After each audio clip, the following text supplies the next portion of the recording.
They say every person carries a sound inside of them, some quiet hum only they can hear. For some people, it's peace. For others, ambition. But for most of us, it's a trembling, a subtle shake in the soul that reminds us we are one wrong moment away from losing something we desperately need. And if you listen closely, really closely, you'll hear it at night, when the world finally stops talking. This faint vibration in your chest that whispers, "You're afraid." But what if I told you that the fear isn't the enemy? What if the trembling itself is evidence that your life matters enough to scare you?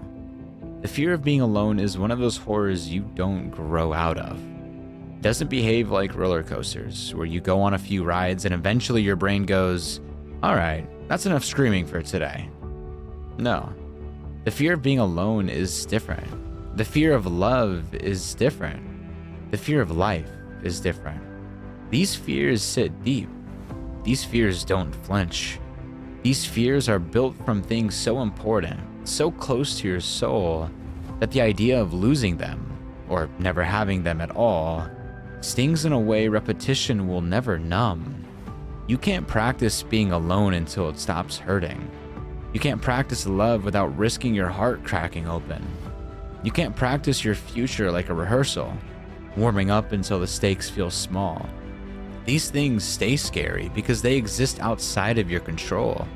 And control is the one thing we all cling to when life shakes.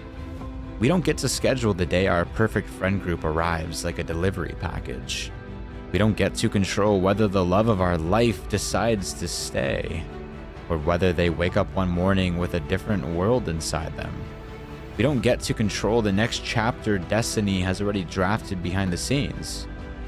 But we do get control over ourselves, over how deeply we allow life to push us around, over whether fear becomes our compass or simply our shadow.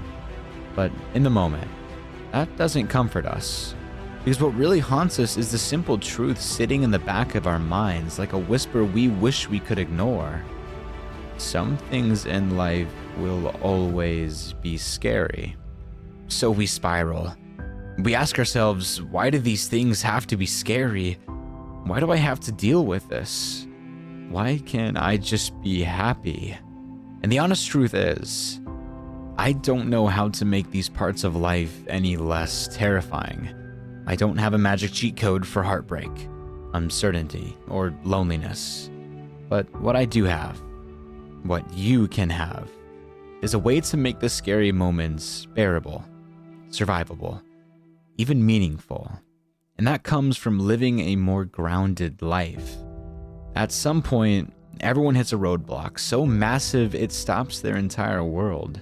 A moment where life throws something at you that makes everything go quiet. And suddenly you're standing there with a decision that might just be the most important one you'll ever make. You can jump ship, or you can buckle up for the ride. This is where so many people lose themselves. Not because the fear destroys them, but because they believe the easier path will save them. They choose the route that feels less confrontational, less painful, less overwhelming. But that's the trap. That's the moment fear wins. Because if you never choose to stand with yourself, in those terrifying moments, the battles will never get less scary.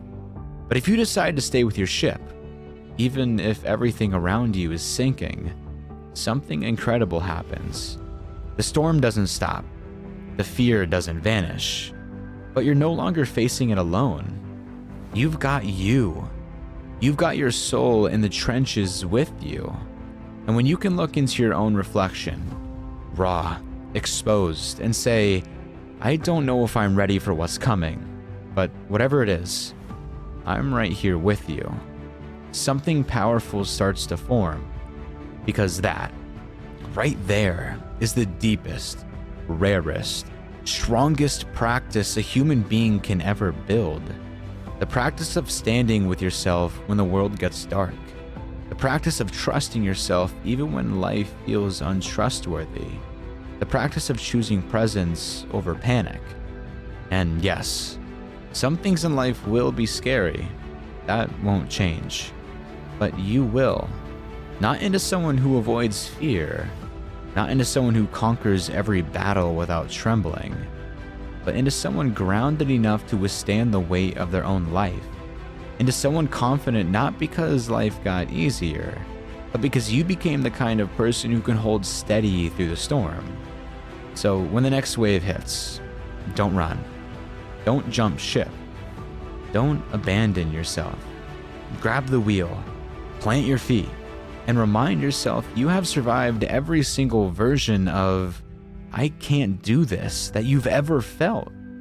Because here's the part most people never realize until much later. The fear doesn't mean you're weak. The trembling doesn't mean you're broken. It means you're alive. It means something matters. And sometimes, the most powerful thing you can do is simply whisper back to the fear, "You can stay, but so can I." And that's the moment your life changes.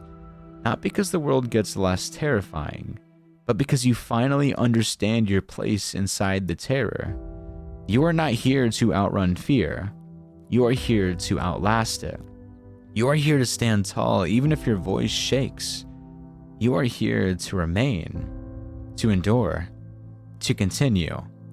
Some things in life will always be scary, but the most important thing, the thing that will save you, is this: you're not going anywhere. Thank you for watching.